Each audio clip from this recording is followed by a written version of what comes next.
네, 안녕하세요. 방금 소개받은 에트리 이원석입니다.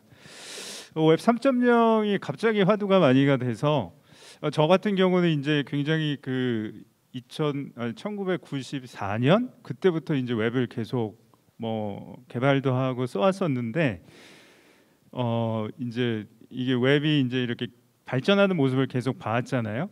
근데 이제 최근에 웹 3.0이 나오면서 저도 이제 다시 한번 뒤로 돌아가서 한번 이렇게 정리를 해보는데 굉장히 좀 큰 변화들이 확실히 있었던 것 같습니다. 그래서 그런 부분들을 좀 소개를 드리겠습니다.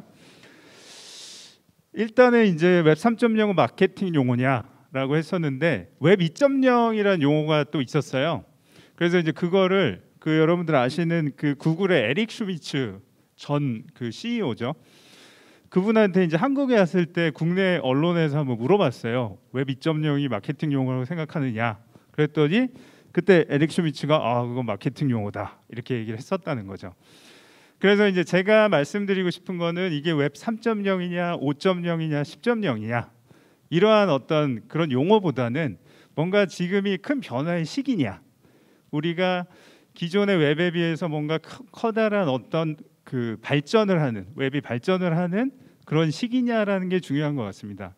그래서 어떤 이게 마케팅 용어인지 아닌지 이런 거에 집중하기보다는 어떤 부분들이 우리가 변화를 하고 있는지 그런 부분에 대해서 집중을 하는 게 좋을 것 같습니다. 일단 이제 웹 3.0 개념 및 주요 특징을 말씀드리는데 앞에서 다들 그 설명을 잘 해주셔서 좀 빠르게 넘어갈 예정이고요. 여기 앞에 보시면 이 홈페이지가 1997년의 마이크로소프트 홈페이지입니다. 네, 저게 이제 웹 1.0 시대의 홈페이지죠. 아무것도 없습니다.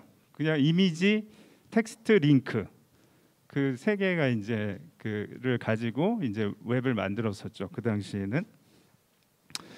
그리고 이제 아까도 말씀드렸 그 김종엽 대표님이 말씀하셨듯이 웹 1.0에서는 그냥 뭐 아까 마이크로소프트 홈페이지처럼 굉장히 간단한 그런 페이지였다면 그게 웹 2.0으로 가면서 이제 인터액션이 생기고, 여러분들이 그 초기에 구글 맵 서비스를 보셨는지 모르겠는데 저희가 이제 구글 맵에 들어가면 이렇게 옆으로 당기면 바로바로 이미지가 나오죠.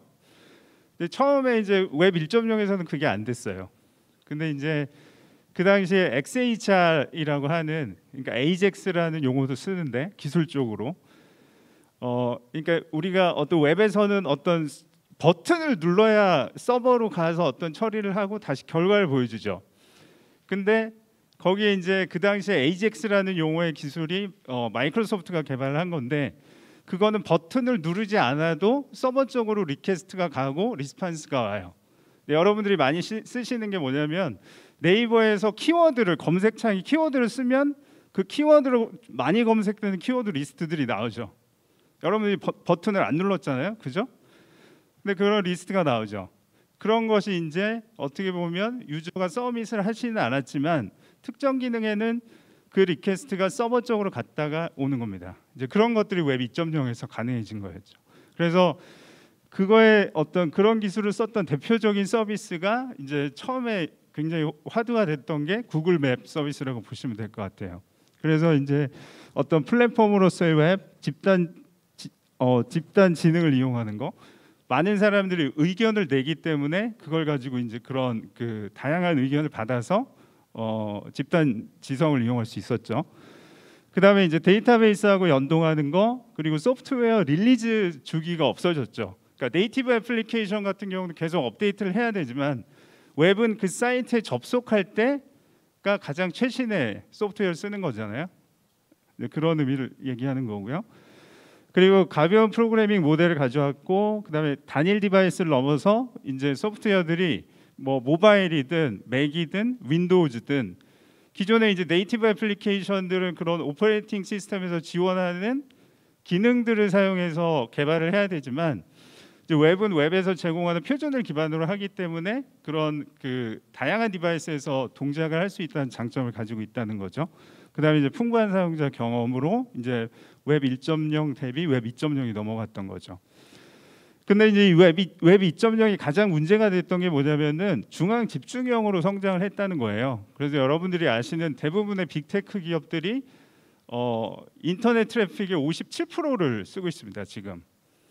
그러니까 저희가 생각하는 것보다 훨씬 더 큰 영향을 미치고 있고, 그 다음에 이제 그렇게 증강 집중형이 되다 보니까 개인의 데이터들이 대부분 이제 그런 그 빅테크의 데이터베이스에 들어가 있고, 이런 것들이 어떤 문제를 그 야기를 했냐면은 일단은 해킹에 의한 굉장히 대규모 개인정보 유출을 만들어요.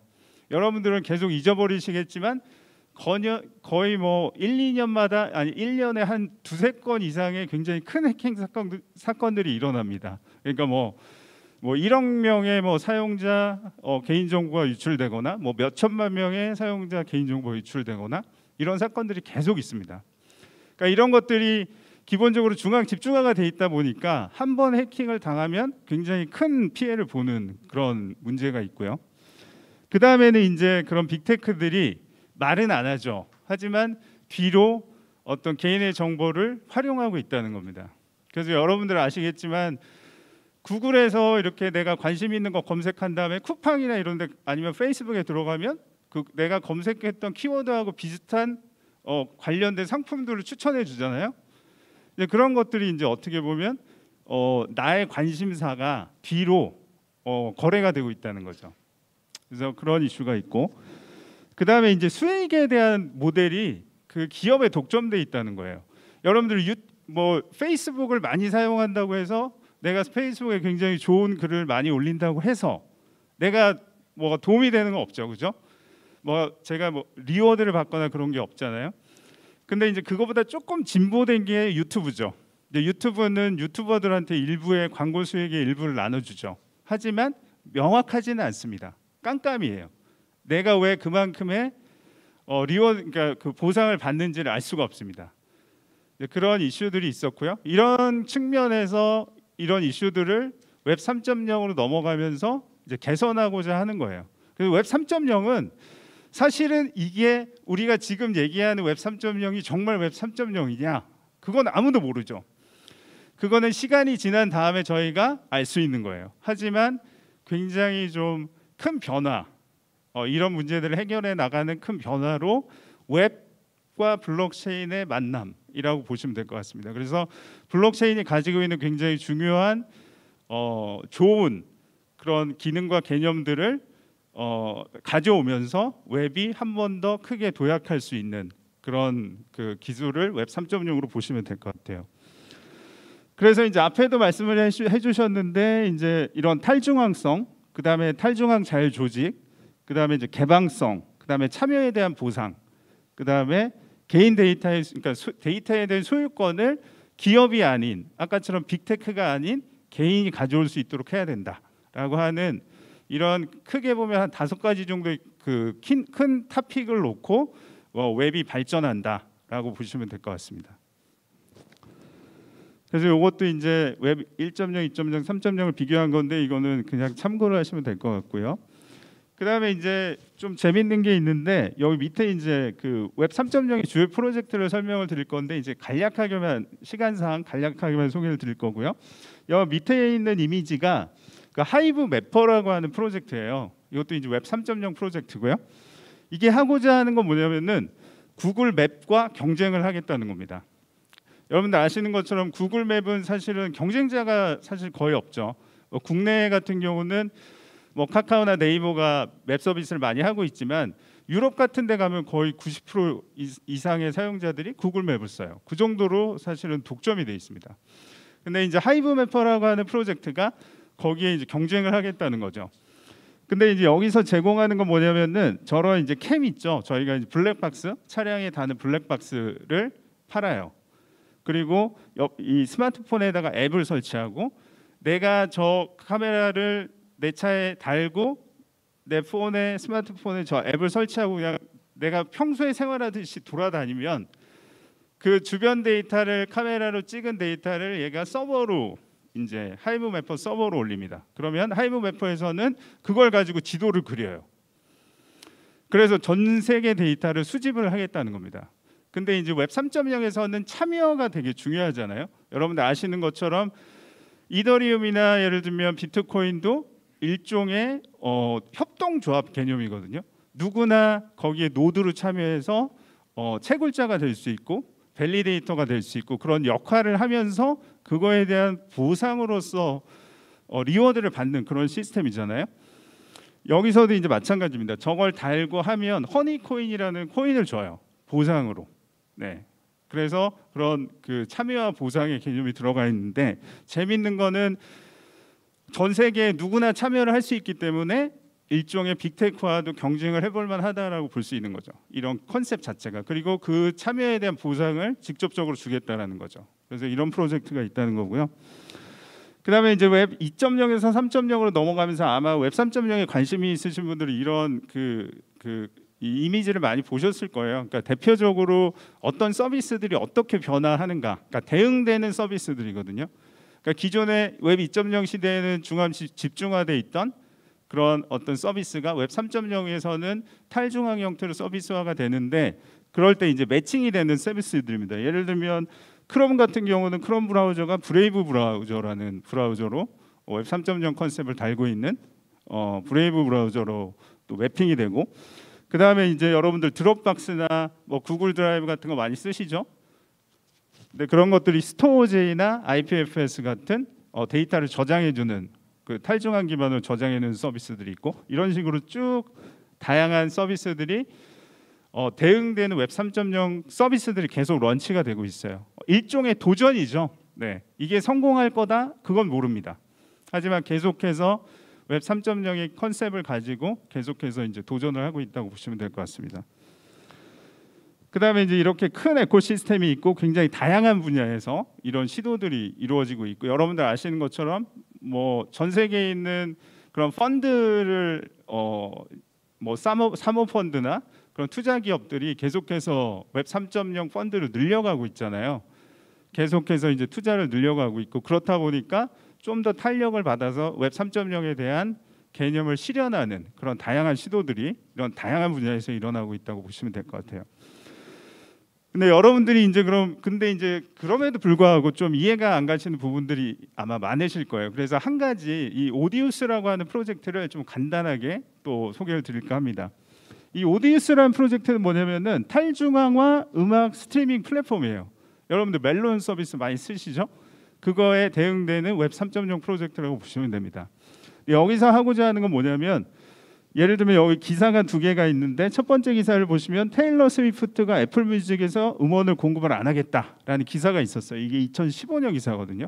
여기에 중점 이슈가 뭐냐면 플랫폼 회사가 유저들하고의 채널을 가지고 있기 때문에 아티스트는 이 플랫폼 회사가 하자는 조건대로 하지 않으면 컨텐츠를 거기다 그 서비스할 수가 없어요. 그러니까 그 얘기가 반대로 얘기하면 독점을 하고 있는 거죠. 그 메이저 플랫폼이. 예를 들면 우리나라 같은 멜론이죠.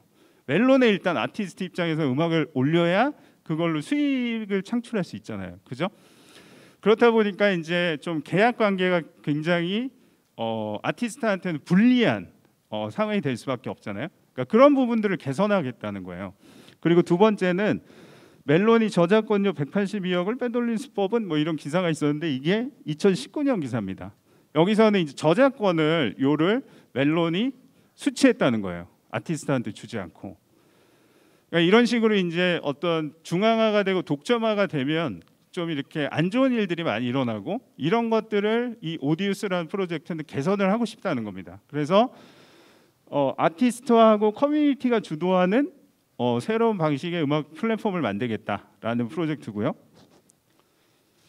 이게 이제 블록체인을 당연히 쓰는데 여기 보시면은 저런 컨텐츠 원장이나 컨텐츠 노드, 검색 노드라고 하는 저런 그 소프트웨어가 있고 이런 이제 그 아티스트가 저 컨텐츠 원장에다 자기 음악에 대한 내용을 올리고 그 다음에 컨텐츠 노드에다가 자기 스트리밍 그 음악 자체를 올리면은 이 팬이라고 되어 있는 게 사용자입니다. 사용자가 컨텐츠를 검색해서 스트리밍을 듣는 그런 구조를 가지고 있어요. 당연히 굉장히 좀 특별하지는 않죠. 근데 이제 중요한 거는 블록체인을 기반으로 하고 있습니다. 왜 그러냐면 그 저작권에 대한 신뢰성을 유지하기 위해서요.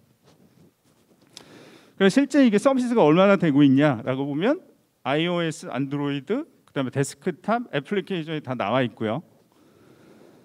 그다음에 여기 보시면은 이 오디우스라는 플랫폼이 API를 제공하고 있고요. 그 API를 이용해서 또 다른 다양한 그 음악 서비스들이 만들어지고 있어요. 근데 여기 보시면 오른쪽에 보시면 20밀리언이라고 되어 있는데 2천만이고 1,500만.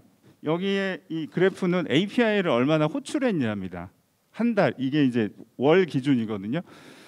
그래서 이제 월 기준으로 2천만 번, 1,500만 번, 1,000만 번 이 정도를 호출해서 사용하는 서비스들이 존재한다는 거예요. 그래서 생각보다 점점점 이 서비스도 확대가 되고 있다고 보시면 되고, 현재 유저가 540만 명 정도 됩니다. 그래서 이런 어떤 큰 변화들이 아까 보셨지만 웹 2.0에서 왜 3.0으로 가냐라고 봤을 때 이제 아까 보셨던 그런 독점에 대한 이슈들이 실제적으로 존재하고, 그런 거를 해결하기 위해서 웹 3.0 개념을 도입하고 블록체인 같은 걸 활용해서 이런 새로운 그 형태의 서비스들을 만들고 있다는 거고요. 그다음에 이제 웹 3.0 표준화 동향을 말씀을 드리면, 일단은 그 웹 관련된 표준화는 W3C라는 곳에서 하고 있어요. 월드와이드 컨소시엄. 여러분들이 아시겠지만 그 월드와이드 웹을 만든 게 팀 버너스리라고 하시는 분이 만드셨고요. 그분이 이제 1989년에 이제 이 개념을 만들었었고, 이 W3C라는 단체는 1994년에 이제 설립을 했는데, 현재 이제 한 456개 기관이 참여를 하고 있고, 그다음에 이제 애틀이나 삼성전자, LG전자 이런 국내 기업들도 실제 참여를 하고 있습니다. 그다음에 이제 애틀이에서 W3C 대한민국 사무국이라는 걸 운영을 하고 있어요. 그래서 W3C하고 굉장히 그 면밀하게 콜라보레이션을 하고 있습니다. 그다음에 이제 그 이 웹 3.0 관련, 그리고 블록체인 관련이기도 하죠. 가장 중요한 표준 중에 하나가 DID라는 표준입니다. 탈중앙 아이디죠. 이 표준도 되게 재밌는 게 뭐냐면, W3C는 한 번도 웹 3.0이라는 용어를 쓴 적은 없어요. 원래부터 웹 1.0, 웹 2.0이라는 용어도 쓴 적이 없습니다. 그러니까 버전에 대한 용어를 쓴 적은 없지만 발전하는 방향에 따라서 필요한 표준들을 계속 개발을 한 거였고, 이 DID라는 표준도 초기 시작은 2015년이에요. 그러니까 벌써 7년 전부터 이런 표준을 만들고 있었다는 거죠. 네. 그리고 이제 이런 DID라는 표준을 이제 현재 이제 그 2019년에 이제 실제로 표준을 제정하는, 그러니까 공식적인 표준을 만드는 그룹은 2019년에 설립을 했고, 그래서 여기 보시면은 이제 의장을 하고 있는 기업이 컨센시스, 여러분들 아시는 그 이더리움의 그 파운더가 CEO를 하고 있는 이 회사죠. 컨센시스라고 하는. 그리고 이제 에머님이라고 하는 회사고, 그래서 블록체인 회사들이 들어와서 표준화를 진행을 하고 있고요. 현재 이제 요게 이제 거의 최종 표준안이 작년에 표준화 써야 되는데 되게 재밌는 일이 있었어요. 작년에 이제 보통 W3C에서는 최종 표준을 하기 전에 마지막으로 이제 이 W3C를 참여하는 회원사들한테 마지막 라스트 콜을 합니다. 그러니까 요 표준을 너네들이 이제 이견이 없으면 이제 최종 표준으로 제정할 거야, 이렇게 얘기를 했는데, 그 표준 제정하기 3일 전에 애플하고 구글하고 그 모질라라는 회사가 반대를 했어요. 그래서 이제 지금까지 그거에 대한 합의점을 찾는 것들을 계속 해왔고, 최근에 팀 버너스-리가 그 어브젝션을 그냥 리젝트를 했어요. 그래서 거부를 하고, 아마 내일 우리나라 시간으로 사실은 7월 19일이니까 아마 오늘 정도에 아마 W3C 사이트에 퍼블리케이션이 될 것 같습니다. 그래서 이제 뭐 하루 이틀 내에 W3C의 이제 DID 표준의 최종 표준이 올라올 거예요. 그래서 이제 그런 그 빅테크 기업들이 이제 반대를 했는데 이제 올린 거죠. 근데 제가 이야기하기에는 이런 거예요. 그러면 왜 구글이나 애플이 반대를 했을까라고 생각을 하면, 이게 이제 탈중앙 아이디라고 하는 게 기존의 아이디 시스템을 완전히 바꾸는, 블록체인 기반으로 완전히 바꾸는 개념이잖아요. 그렇다 보니까 기존에 저희가 오오스라고 해서 뭐 네이버나 카카오도 마찬가지고 구글이나 애플의 아이디를 통해서 새로운 서비스에 새로 가입하지 않고 그 아이디를 써서 그냥 썼잖아요. 그래서 어떻게 보면 애플이나 구글이 전 세계적으로 가장 많은 사용자 아이디를 갖고 있는 회사예요. 그러니까 그런 회사 입장에서 보면 새롭게 아이디 시스템이 크게 변화하는 거는 회사에 득이 되지 않겠죠. 그래서 반대를 한 것이 아닌가 싶습니다. 근데 어쨌든 최종 표준이 된다는 거 하는 거고요. 그다음에 이제 DID가 그러면은 어떤 장점이 있냐라고 하면은 이 DID라고 하는 거는 이제 첫 번째 특이점이 모든 개체에 대해서 아이디를 부여할 수 있다는 거예요. 그러니까 보통 저희가 생각할 때는 아이디라고 하는 게 그냥 그 저희가 사용하는 사용자 아이디만 생각하잖아요. 근데 예를 들면 학교에 대한 아이디, 예를 들면 기관에 대한 아이디, 그다음에 사물에 대한 아이디, 그 모든 것에 대해서 그 예를 들면 이런 거죠. 내가 졸업증명서를 만드는데 그 졸업증명서를 디지털로 만들고 싶어요. 그러면 그거를 나에 대한 신원도 확인을 해야 되지만 학교에 대한 신원도 확인을 해야 되잖아요.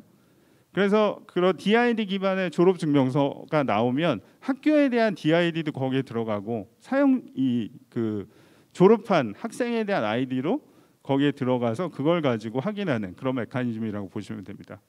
그래서 이제 DID가 굉장히 범용적으로 쓸 거라고 보고 있고요. 또 하나는 여러분들이 예를 들면 AP 아니면 IoT 디바이스를 여러분들이 가지고 시장에서 사서 설치를 했어요. 근데 이게 삼성전자 제품이에요. 근데 그게 진짜 삼성전자 제품인지를 어떻게 확인하죠? 그래서 이제 지금 같은 경우는 거기에 인증서라는 걸 디바이스에 넣어서 확인을 하거든요. 근데 이제 DID가 나오고 나면 이 DID를 기반으로 해서 DID를 그 제품에 부여하고 그 제품을 이제 확인하는 이제 그렇게도 활용을 할 수 있습니다. 범용성이 굉장히 좋고요. 그래서 이제 핵심 속성으로 뭐 영속적인 식별자, 해석할 수 있는 식별자, 뭐 암호학적 검증이 가능한 식별자, 그리고 탈중앙 식별자 이런 컨셉으로 만들어진 거고요.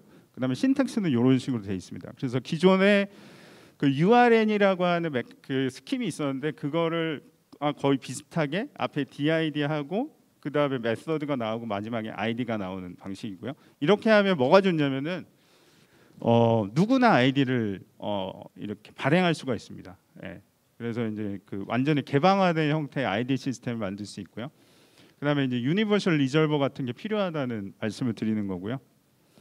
그다음에 이제 그 이렇게 또 하나는 베리파이어블 클레임이라는 건데 이게 자기 주권 신원에서 굉장히 또 중요한 건데 이게 뭐냐면 아까도 말씀드렸듯이 이 DID를 쓰면서 예를 들면 운전면허증이나 아니면 뭐 아까 졸업증명서라든지 그런 증명서들 있잖아요.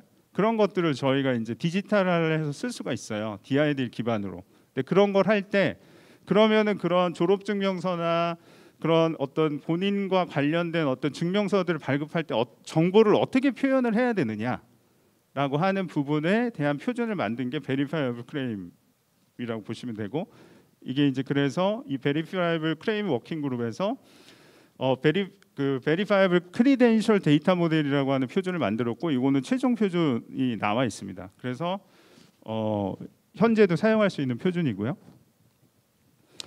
그리고 이제 이 크리덴셜 커뮤니티 그룹이라고 있는데 이건 2014년도부터 활동을 한 건데 아까도 말씀드렸던 DID나 베리파이어블 그 크리덴셜이나 이런 표준들이 모태는 이 크리덴셜 커뮤니티 그룹에서 먼저 초창기에 만들다가 최종 표준을 만들 때는 워킹 그룹에서 만들어야 되거든요. 그래서 이제 그런 워킹 그룹들을 각각의 워킹 그룹들을 설립하고 여기서 작업하던 초안들을 그쪽으로 넘겨서 이제 최종 표준화가 되었다고 보시면 됩니다. 근데 여기서 추가적으로 하고 있는 게 베리파이어블 크리덴셜 그 오픈 API를 만들고 있어요.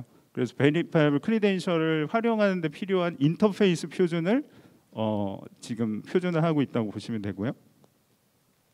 그다음에 이제 마지막으로 표준 관련해서 말씀드릴 게 이제 솔리드 커뮤니티 그룹인데 이거는 좀 처음에 화두가 됐던 거는 팀 버너스리가 주도로 만들었어요. 그러니까 웹이라는 기술을 처음에 만드셨던 분이 주도를 해서 만들어서 이 업계에서 이렇게 많이 모니터링을 했죠. 면밀하게 좀 보던 프로젝트입니다. 그래서 여기서 하고자 하는 건 뭐냐면은 이 사용자의 데이터를 온전히 사용자가 컨트롤할 수 있는 환경으로 만들어야 된다는 거예요. 그러니까 예를 들면 지금 여러분들이 카카오 내비를 써요. 저도 카카오 내비 많이 쓰거든요. 카카오 내비를 쓰면은 그 데이터가 카카오 서버에 저장이 되잖아요. 그렇게 하지 않고 제가 지정을 할 수 있는 거예요. 제가 예를 들면 나는 구글 드라이브에다 뭐 저장을 하겠다, 아니면 어떤 저장소에 나는 저장을 하겠다라고 사용자가 선택하면 내가 카카오 내비를 쓰지만 실제 내가 어디를 옮겨 다녔는지 언제 옮겨 다녔는지에 대한 정보는 내가 지정한 저장소로 저장이 되는 거예요.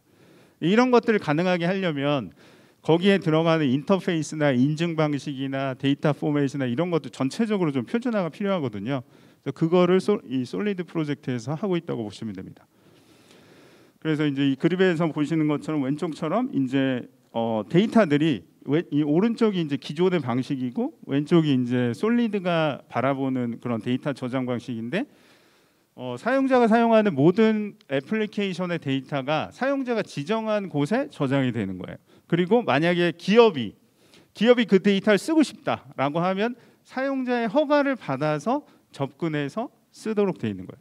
그럼 사용자의 허가를 받아서 쓰게 되면 당연히 사용자한테 뭔가 베네핏을 줘야 되겠죠. 그냥 갖다 쓰지는 못하고요. 그래서 이제 그런 메커니즘으로 발전을 해야 된다라고 보고 이런 프로젝트가 진행이 되고 있습니다. 그래서 이제 여기 보시면 이게 쭉 스펙들이 나와 있고요. 마지막으로 좀 정리를 해드리면 웹 3.0이나 블록체인 관련된 현재 지금 표준화가 이미 어느 정도 많이 성숙돼 있는 표준들은 아까 DID 표준 그리고 Verifiable Credential 그리고 이제 솔리드 프로젝트 같은 것들이 좀 진행이 되고 있고, 근데 이제 여러분들 아시는 것처럼 이제 웹 3.0이라고 하는 컨셉 자체가 나온 지 얼마 안 됐고 이제 그런 것들이 굉장히 현재 이제 굉장히 기술적인 여러 가지 시도들을 하고 있는 단계고요. 그래서 이제 그런 단계지만 이제 표준은 굉장히 중요하죠. 뭔가 생태계를 만들 때는 표준이 굉장히 큰 역할을 합니다. 그러니까 비용을 굉장히 줄여줘요. 그런 표준을 만들므로써. 그런데 이제 그러면 어떤 표준들이 앞으로 굉장히 중요할 거냐라고 봤을 때 제 개인적인 의견입니다. 이거는 제가 볼 때는 일단은 유니버셜 원리 같은 게 굉장히 중요해 보여요. 아까 이제 NFT나 이런 것들 어떻게 보면 웹 3.0으로 보면 자산 소유에 대한 개념들이 들어가기 때문에 그런 것들을 관리를 해야 되는데 현재 이제 그 월릿이라고 하는 그 암호화폐 쪽에서 블록체인에서 월릿이라고 하는 거는 플랫폼별로 별도의 월릿이 있습니다. 그러니까 비트코인은 비트코인 월릿이 있고 이더리움은 메타마스크나 뭐 여러 가지도 이더리움 월릿이 있고 이오스는 이오스 월릿이 있고 그죠? 근데 사용자가 실제로 어떤 본인이 생활할 때는 굉장히 다양한 블록체인을 쓰게 될 거예요. 그러면 사용자가 예를 들면 100개의 블록체인을 쓰면 100개의 지갑을 따로 관리해야 되는데 그거는 그 유저 익스피리언스 측면에서 굉장히 안 좋겠죠. 그래서 그런 것들을 개선할 수 있는 뭔가 하나의 지갑으로 다양한 블록체인들의 자산을 관리할 수 있는 그런 유니버셜 월렛에 대한 표준이 필요하고 실제로 이런 거에 대한 초안 작업이 W3C에서 하고 있어요. 네. 그다음에 이제 블록체인에 아까 이제 그 김종혁 대표님도 얘기를 해주셨는데 멀티플 체인하고 그다음에 그 이 크로스 체인에 대한 말씀을 해주셨는데 이제 점점 더 이제 크로스 체인 기반으로 넘어갈 거라고 생각을 하는데 여기에도 굉장히 이제 표준이 필요하다는 거죠. 블록체인과 블록체인들 간의 연동을 어떻게 할 건지 어떤 식으로 서로 커뮤니케이션 할 건지에 대한 표준이 필요하고요. 그다음에 이제 마지막으로 아까 그 솔리드 프로젝트에서 했던 그런 사용자 중심의 사용자가 원하는 데이터, 사용자의 데이터는 사용자가 직접 그 사람의 권한을 가지고 관리할 수 있는 소유권을 그 사람 것이라는 걸 인정해주고 이 활용할 수 있도록 해주는 그런 인프라적인 어떤 표준은 굉장히 좀 중요한 표준이라고 생각을 하고 있습니다. 그래서 그런 쪽으로 앞으로 점진적으로 발전을 해나가야 될 거라고 생각을 하고 있습니다. 네, 이상입니다. 네. 네, 감사합니다. 본 발표에서 이제 웹의 진화 과정에 대해서 상세히 설명해 주신 것 같습니다. 특히 이제 3.0에 이르기까지 실제로 이제 사례도 들어주시면서 어떻게 걸어왔는지를 설명해 주셨고 특히 표준화에 대한 동향이나 또 마지막 부분에서는 앞으로 표준화에 대한 대상까지도 이렇게 잘 설명해 주셔서 이해 폭을 좀 높일 수 있는 좋은 시간이었던 것 같습니다. 그럼 시간 관계상 한 가지 질문만 조금 드리도록 하겠습니다. 관련해 가지고 특히 이제 DID 상대적으로 이제 예년에 비해서 NFT나 뭐 디파이라든가 이런 서비스에 비해서 DID가 약간은 조금 이렇게 정책이 있는 것 같아요. 그럼에도 불구하고 이번에 이 표준화 제정으로 인해서 상당한 또 동력이 될 것이라고 좀 예상을 하고 있는데 우리 박사님이 생각하시기에 이 표준화 제정을 통해서 앞으로 우리가 가야 될 어떤 의미들이라든가 그리고 내용들은 어떤 것이 있는지 간략히 소개해 주시면 큰 도움 될 것 같습니다. 네. 일단은 DID는 정말 굉장히 그 핵심이 되는 표준이거든요. 그러니까 그 어떻게 보면은 그 개인의 인증부터 시작해서 본인의 자산 관리까지 하는, 그러니까 그런 원리타고 연계를 해서 굉장히 폭넓게 쓰일 수밖에 없는 그런 표준이고, 현재 이제 그런 것들을 정부에서도 지금 이제 운전면허증이라든지 그다음에 이제 저희가 이번에 백신 그 인증하는 쿠브라고 하는 앱이 있잖아요. 거기에서도 DID를 쓰고 있습니다 이미. 그래서 이제 정부에서 뭐 키사도 마찬가지지만 이미 정부에서 이 DID에 대한 중요성을 인식을 하고 그런 걸 실제 사용할 수 있는 시범 서비스들을 계속 만들고 있는데 저는 이게 굉장히 중요한 거라고 생각을 합니다. 그러니까 이 DID라고 하는 걸 가지고 저희가 이제 웹 3.0 시대로 넘어갈 때 뭔가 저희가 전 국민이 보다 편리하게 사용할 수 있는 처음에 접근하는 게 이제 지갑이거든요. 그리고 거기에 또 핵심이 되는 게 DID다 보니까 이제 그런 것들을 많이 사용할 수 있는 그런 환경을 조성을 해주시면, 아까 이제 그 아이콘 루프도 그렇지만 그런 기업들이 이제 그 DID나 지갑을 활용해서 할 수 있는 것들이 굉장히 많아집니다. 왜 그러냐면 그분들 입장에서는 사용자들이 이런 웹 3.0 서비스를 사용할 때 가장 큰 장벽이 지갑이에요. 지갑 쓰는 것 자체가 사용자들은 이상합니다. 기존에 안 쓰던 거고 굉장히 좀 UX도 아직까지는 굉장히 좀 떨어지거든요. 그래서 이제 아마도 정부의 그런 어떤 DID에 대한 이 활용도를 높이는 부분, 그다음에 이제 그런 DID가 표준이 제정됐기 때문에 정부에서는 조금 더 적극적으로 그런 것들을 할 수 있을 거라고 보고, 그래서 그런 것들이 국내 어떤 그 산업계에 굉장히 좀 좋은 영향을 미치지 않을까 이렇게 기대하고 있습니다. 네, 감사합니다. 네. 오늘 뭐 상세한 또 DID에 대한 서비스나 또 현재 동향 부분에 대해서는 오늘 보니까 시간표 보시면 세 번째 세션에서도 이게 잘 준비되어 있는 것 같습니다. 오늘 끝까지 잘 참여해 주시면 감사하겠고요. 바쁜 시간 내주셔서 이렇게 소중한 발표해 주셔서 감사드립니다. 예, 고맙습니다. 뜨거운 박수 부탁드리겠습니다. 네, 감사합니다.